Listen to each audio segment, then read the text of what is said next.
Ya estamos aquí con la presencia del economista Fabio Rodríguez para analizar las principales noticias en materia económica de estos últimos días. ¿Qué tal, Fabio? ¿Cómo andás? ¿Qué tal? ¿Cómo están? Gracias por estar aquí. Y bueno, y como hablábamos en el primer bloque, tras las elecciones del domingo, el dólar cayó fuertemente, se ubicó hoy en torno a los 17 pesos con 50, cuando la semana pasada el Banco Central se tuvo que desprender de millones de dólares de sus reservas internacionales para que no superara los 18 pesos. Fabio, ¿tanto vale el resultado de una elección? ¿Cómo se explica, no, este cambio de comportamiento? Creo que hay que ver de dónde veníamos, de esas semanas previas donde había habido bastante sensación de incertidumbre, volatilidad cambiaria, temor, ¿por qué no decirlo? El dólar había ganado de vuelta la tapa de los diarios. Me parece que si uno lo mira respecto a eso, creo que sí, el gobierno con este resultado adquiere un tránsito a octubre mucho más tranquilo, con mucho más certidumbre, con la reversión de todo eso que vos bien señalabas. Digo, había amenazas de salida de capitales, tensión cambiaria, ahora estamos todo lo contrario, de nuevo apareció la oferta privada de dólares, se pueden tranquilizar el mercado cambiario. Yo creo que gana grados de libertad el Banco Central, que es algo que vimos también ayer, que era otra amenaza en la renovación de una montaña de pesos que había para el martes, ¿no?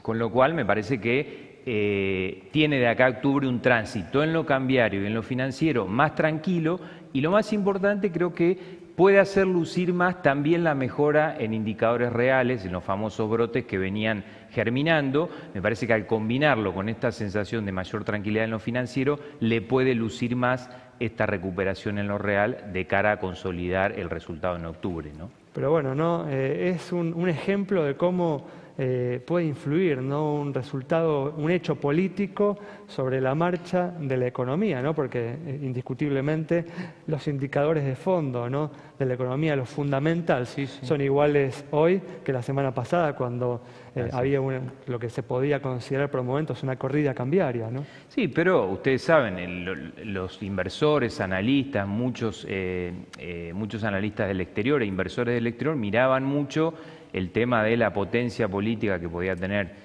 Cristina, sus resultados y el kirchnerismo, en tanto un país que todavía necesita seguir accediendo a capitales para financiar, como ustedes saben, el déficit fiscal. Entonces había, parece que, preocupación en ese sentido de que podía trabarse un poco el camino del gobierno en el mediano y largo plazo, ¿no? Eso parecería que se va despejando. Claro. Cuando el dólar comenzó a dispararse, Fabio, el Banco Central salió a vender más de 1.500 millones de dólares. Había dicho que no iba a vender, que no le importaba el dólar. Dos preguntas te hago. Primero, si te pareció bien que salga a vender, y segundo, si te parece bien que cambie su discurso, ¿no? Que de una manera haya asegurado tan fuertemente que no le importaba y finalmente... Sí, mira, arranco un poco más atrás. También en un esquema de flotación libre, como defiende Massa, había dicho que tampoco iba a comprar. Y cuando se acuerdan allá por abril, mayo, el tipo de cambio iba a perforar los 15, creo que era, poco sale con un tema de la acumulación virtuosa de reservas, con un tema prudencial para poder comprar, ya no vender, y compró. De hecho, compró y bastante para sostener el tipo de cambio. En esta oportunidad vendió. Te contesto, me parece sí, me parece que está bien. Yo creo que hay un momento donde tiene que ganar el pragmatismo en el manejo de una variable tan sensible como sigue siendo el tipo de cambio en Argentina. O sea, no podemos creer que una flotación puede estar libre, puede estar totalmente desligada de lo que nos pase con los precios. O sea, para ser Chile o Colombia nos falta bastante, y me parece que en ese interregno algo más pragmático, ciertas bandas donde el Banco Central tiene que intervenir o para moderar pico o para moderar bajas muy pronunciadas, me parece que está bien. Por supuesto que tiene que ir matizando y tampoco dar la sensación de que hay un valor determinado tanto para arriba o para abajo. O sea, como se dice más técnicamente, no está bueno que se alineen las expectativas todas juntas, pero eso puede pasar a la suba, como fue en esa semana, o también a la baja. Ahora muchos estamos de vuelta preocupados a ver si puede perforar 17 o no para abajo, y eso también sería un problema. Entonces me parece que igual ahí recupera un poco de margen de maniobra en un Banco Central que creo que ayer, y lo decían en el bloque anterior, estuvo muy fuerte con la señal de tasa de interés. Yo creo que lo que volvió a decir es: preocupa inflación, inflación e inflación. Me parece que ese es el mensaje más fuerte, ¿no? Sí, justamente te iba a hablar de eso, pero antes de pasar, algunos dicen, ¿no?, que el Banco Central debería haber intervenido antes, ¿no?, que dejó que el dólar se le escapara demasiado. ¿Cuál es tu postura en relación a No, ese creo que tema. sí, coincido. Me parece que ahí hubo la natural resistencia de una posición, me parece, no sé si teórica o quizá demasiado dogmática en esto de dejar hasta donde pueda llegar la flotación libre. Me parece que terminó interviniendo un poco tarde y un poco apresurado, y donde quedó sí cierta sensación de que también habló la política, para ser más concreto, ¿no?, respecto a por qué se intervino, ¿no? Estuviste, Fabio, en el manejo de un banco grande, el Banco Provincia en su momento. ¿Qué es lo que pasa ahora con los créditos UVA que se pueden hacer, que hay un verdadero boom de créditos hipotecarios? ¿Por qué no se hizo antes? Y si te parece que esto está dando resultados como se esperaba. Bueno, en primer lugar, me parece que una cuestión central, credibilidad en lo que tienen que ser las estadísticas, en un crédito que justamente está muy atado al comportamiento de la inflación, donde obviamente en el periodo anterior era ausente. Así que ese es un insumo, por supuesto, fundamental.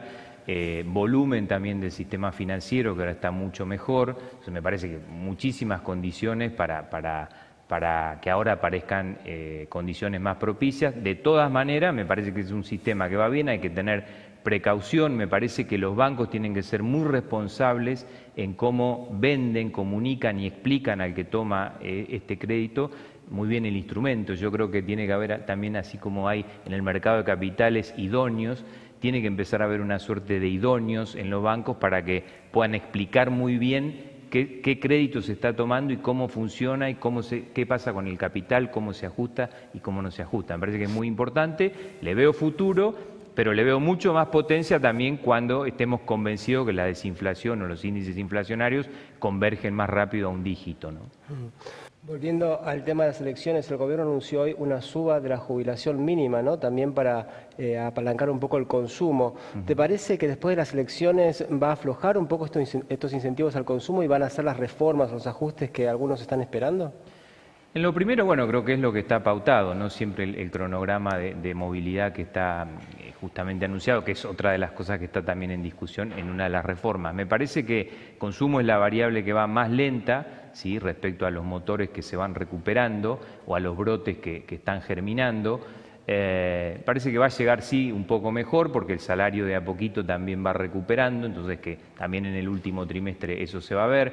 Hay planes específicos también que lanzó el gobierno, como estos créditos para los beneficiarios de planes y demás, así que te diría que sí, eso se va a notar un poquito más. Y respecto a lo más profundo, creo que tiene que ver con la mirada también del resultado electoral y después de octubre.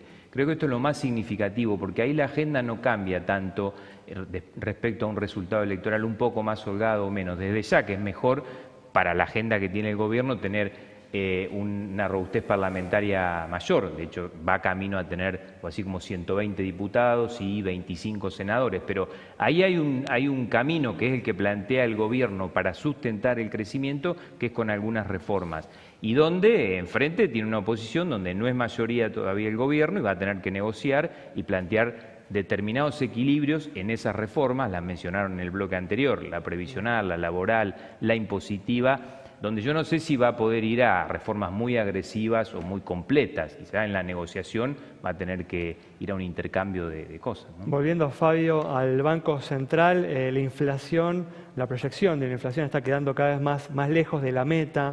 Esperás justamente, como decías antes, que el Banco Central tenga una política monetaria más contractiva en estos meses, con tasas que se mantengan en este nivel o incluso suban si los resultados no están siendo los que se esperan. Sí, absolutamente. De hecho, creo que hoy hubo declaraciones en estos días del presidente del Banco Central con mucho énfasis en el tema de la inflación, en el sostenimiento de las tasas en estos niveles. O sea, hay que subirlas.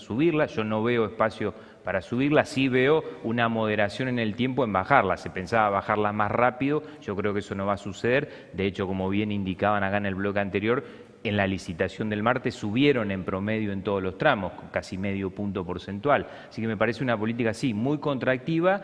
Quizás la meta es incumplible, pero quizás la señal es estar en el orden de inflaciones del 1% mensual hacia fin de año, que deje más o menos en línea para buscar la meta del año que viene, que como ustedes saben es entre 8 y 12% del techo. Muy bien, Fabio, muchas gracias por haber estado con nosotros. Nos vemos entonces en este completo análisis de Fabio Rodríguez sobre los temas centrales sobre los que se está moviendo la economía en estos días, luego de estas elecciones internas abiertas que han generado un cambio de humor y buenas perspectivas hacia el futuro. Nos reencontramos el próximo viernes a las 20 horas aquí en Metro.